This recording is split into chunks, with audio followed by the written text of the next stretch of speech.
Good afternoon, everyone, and welcome to day 3 of our Golden Triangle tour of India, in collaboration, of course, with our good friends and partners at Sita India and Taj Hotels. As we've been stating all week here at Low Season Traveller, we know that we can't travel anywhere just now, but we can plan and dream and be inspired as we research places which we'd like to visit in the future, and that's the aim of what we're doing all this week. So you're all very welcome to this first special series which we've prepared for you on India.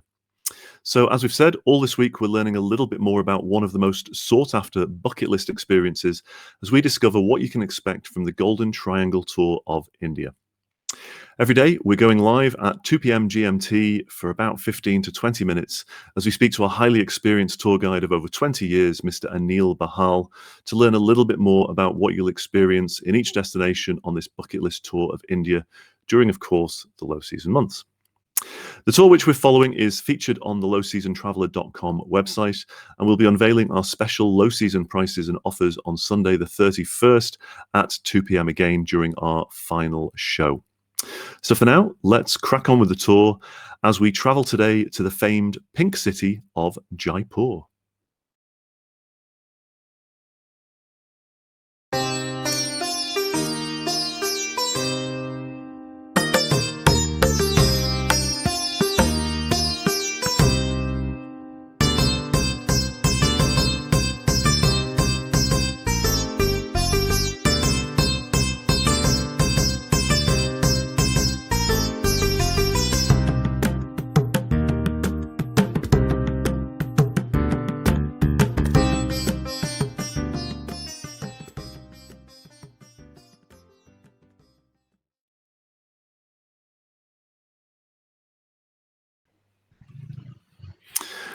So that was just a short video of, let's get the next slide. There we go. Of Jaipur. So Jaipur is known as the Pink City? The Pink City, yes. How did it get the name? It's one of my favorite cities. Has a lot of character. I often describe Jaipur as probably the finest piece of jewelry ever created on earth, where the king was the jeweler and the bricks were his gems. Wow. So he created this absolutely stunning, city, the first well-planned city of India, built according to a proper grid layout. The founder was Maharaja Jai Singh II, after whom the city was named. And going into the old city is like going back into time. It's like a time lapse. It was in 1876, to mark the visit of Prince Albert Edward to the city, that the then Maharaja Savai Ram Singh, decided he would splash, the facade of all the buildings on the main avenues in a shade of pink, or terracotta. Yep. Unfortunately, maybe the reporters covering the journey, did not recognize the color, so they thought it was pink. But it's actually more terracotta than pink. Yeah. But the name stuck, and it just adds to the character of the city. Yeah. So it should be the terracotta city, really. It should be actually terracotta city. So tell us about this, the palace of the winds. So it's a walled city. So, again, it's like Delhi, a twin living city, old and new. So all the prominent hotels happen to be in the new part of the city. Yeah. But you drive through the old city, which has actually recently been conferred the status of World Heritage. So the entire walled city of Jaipur is now a World Heritage site. It's a UNESCO site. And standing right in the heart of the old city is this iconic building called Hawa Mahal, Palace of the Winds, dating back to 1799, on the periphery of the city palace, built as a gigantic veil, for the women of the royal harem.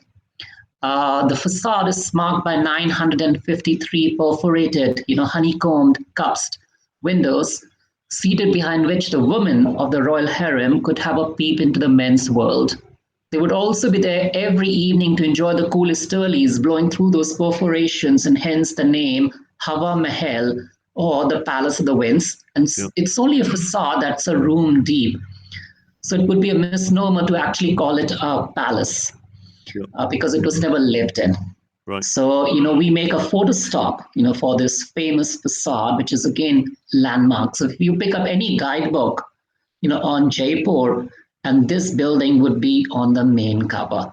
Yeah, for And the sure. best time to take a picture is again, and in the morning, when you can capture it in that subtle morning light. Yeah. So again, truly an iconic building of Jaipur, an architectural gem, you could say. Yeah, absolutely, for sure. The next, then, we have the Armour Fort, and I have to point out again for any of our viewers and listeners that I thought there was a spelling mistake. I thought there was a typo on this, and I should have known better than to question you guys. And I was saying, "Oh, you've missed the B. It's the Amber Fort, surely."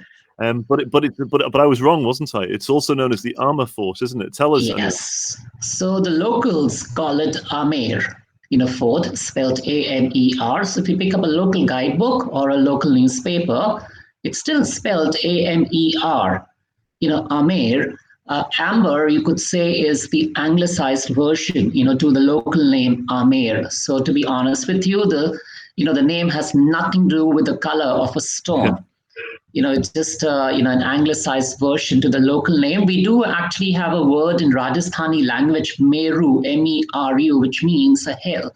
And since the castle sits on a hill, it was probably called Amer. That's just one of the versions. But then, history is his story. It's the way you present your story. So, absolutely, of course. So that's one of the reasons. Yeah. So this is a spectacular fort palace that sits on top of a hill. And one of the traditional ways of going up the ramparts, as you can see in the picture, is on an elephant. I presume we do not do elephant ride. It's an optional. Yes. Because a lot of people, think it's extremely cruel on the animal, to be going up those ramparts, especially in the sweltering heat. It can be pretty tough. Mm-hmm. So, the other way of going up to the Fort Palace or going up the ramparts is on a jeep. And this Fort Palace has some spectacular royal apartments, including this famous Hall of Mirrors, where the ceilings and the walls are all inlaid with hundreds of thousands of tiny convex mirrors, which meant that just a few camphor candles or oil lamps in one of those apartments would give you thousands and thousands of tantalizing reflections. Beautiful. It would be like watching fireworks going up in a night sky. Oh, wow. Yeah. Those mirrors would also absorb the heat, from the oil lamps or camphor candles, and make sure that the evenings and nights would be warm and cozy during the winters. That's very so smart. It's a very fine fusion of Indo-Islamic architecture. Yeah. And unfortunately, these palaces, have been ravaged, by time, and invaders. They have lost some of their old paraphernalia. But if you use eyes of imagination, and try and just visualize what they would have been in their prime. Yep. Those Maharajas really knew how to live. Yeah, for sure. Yeah, they certainly did. It also reminds me that when we look at all of these iconic buildings and we see them in brochures, travel brochures and magazines, and we always think that the beauty is just in the building itself on the outside, and we forget that actually frequently some of the real beauty actually is equally on the inside rather than just on the outside, right? But you're right. We do.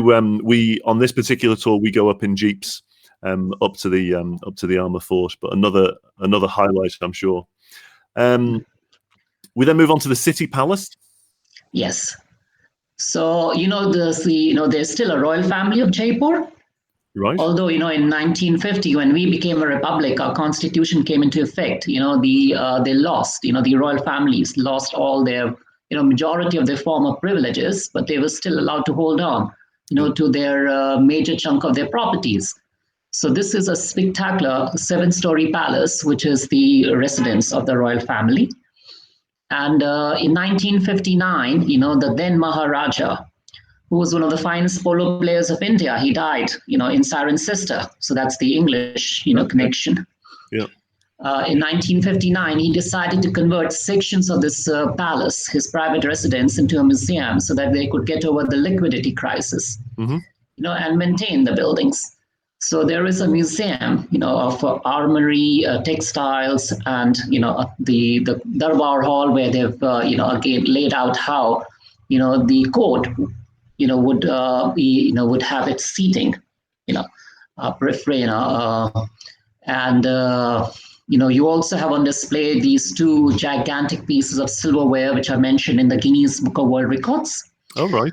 This particular palace that we see in the picture is the private residence, and the visitors generally only have access to a courtyard which is called the Peacock Courtyard. But yes, if they do desire, they can actually visit some of the historical rooms of the palace. But that is that's an option. So yeah, this room, this beautiful blue room, which was basically, the whole idea was Rajasthan can be very hot in summers, scanty rainfall. So, this indigo blue, or we would say Wedgwood blue, would remind them of monsoon, even in the hot, dry summer months. Yeah, it's very cooling. Doesn't it remind you of the monsoon clouds? Absolutely. So this is one of the rooms, of the private residence, which can be explored as an optional. It's not part of the regular museum tour. Yep. But it's a splendid room, yes. It really is. And again, it's a lovely photograph. I just want to point out at this point as well that all of these photographs which we've had specially sourced and they're very high res, they look fabulous on the big screen. And you can see all of those on the big screen on the lowseasontraveler.com website as well, just to let people know about that. Then we go on to the Jantar Mantar Observatory. Tell us about this. This is quite a fascinating place as well, isn't it? That's one of the hidden gems of Jaipur. So, people, majority of the travelers that I have traveled with in 22 years, haven't really read anything about it. But it's again it's another World Heritage Site. It's one of the 5 observatories that were commissioned by the founder of the city, Maharaja Jai Singh, who also happened to be a very keen mathematician, astronomer, astrologer. So he built 5 of these observatories. The biggest one was built right adjacent to his palace. They're called Jantar Mantar, which is a corrupted version of the original name, Jantar Mantar, which means a temple of instruments. He was these instruments were built in stone, and plaster to eradicate wear and tear and honor grand dimensions so that they could ensure accuracy. And part of this observatory is the world's tallest sundial. A sundial which could tell you the local time of Jaipur to an accuracy of 2 seconds. Wow. And that's pretty remarkable. That's incredible, isn't it? And it's operational, So you can actually, there's another sundial which is 10 times smaller, an accuracy of 20 seconds, which we generally get to see because, the one which is that big, you really can't, tell the time unless you go right down, to the archway. But, the one which is 20 seconds accuracy, you can match your watches to it. Wow. I'd love to go there. I think you could spend a good bit of time around the observatory for sure. It'd be absolutely yes. If you're an astronomer, if you have interest in maritime, celestial objects, that is the place to be. Absolutely. I was in one which was very similar in actually it was in Valencia, near the Museum of Arts and Sciences in Valencia, and they had something similar, obviously a much smaller scale. Absolutely fascinates me how with these relatively primitive instruments you can get, like you say, accuracy of the time of day, to within seconds. It just blows my mind, frankly. Yeah. Yeah, this Maharaja was so brilliant, he got the title of 1 1/4, which means, Savai. Yeah, love that. We round off that particular day with an Indian cooking demonstration, and this is a part of Indian culture which has probably been incredibly widely exported. Of course, is the fabulous Indian cuisine, And I always say whenever I go to India, I feel like my taste buds actually, wake up. They come out of a slumber, because it's well, I mean, look at the picture that we have there. What kind of treasures can we expect during this evening when we're having this family meal and cooking demonstration? It's a culinary delight, India. So, since you're going to be in Rajasthan, Jaipur it's the state capital. It's going to be a mix, of North Indian as well as some traditional Rajasthani dishes. Yeah. And Rajasthani, dishes would probably comprise of, a dessert, beans, uh, your gram flour dumpling curry, curry, yogurt, based curry, millet breads. So that would be more traditional Rajasthan with a mix of North Indian. So Yeah. Lovely. I have yet to come across a single guest of mine who actually didn't gain weight after I'm guilty of that as well, Anil. I put on weight every time I go to India. For me, yes, the aroma, it's of the spices. It's just a sensory, delight. You just like it just tickles your taste buds. Oh, it really does. It's just fabulous. Every single course, everything that you try, and you have all of these little dishes, and of course, you eat with your hands a lot of the time as well, which is just lovely. Yeah, they desire that you eat with your hands, but yes, like they would give you silverware on request. Sure. Yeah, but we've got to do it the traditional way. And there's just a photo of one of my favorites whenever I'm in India is, of course, the dosas, which I just love for breakfast. Absolutely fabulous. And again, all of the tastes, absolutely wonderful experience. And it's great, I think, that the clients and the guests are able to have that cooking demonstration and enjoy a meal with a local Indian family as well. And I think that must be great for all of the clients. They must enjoy that. Yeah, the interaction with an Indian family, going into an Indian home, it's always an experience. You get to know how a traditional Indian family, and that to an extended family, lives. Yeah, love that. It's something that the clients generally deeply appreciate. Visiting an Indian home. Yeah. And that's it for today's episode. Please do join myself and Anil tomorrow at 2 p.m. as the tour continues and we travel onwards to Udaipur as we learn how it became known as the Venice of the East. Have a great rest of the day.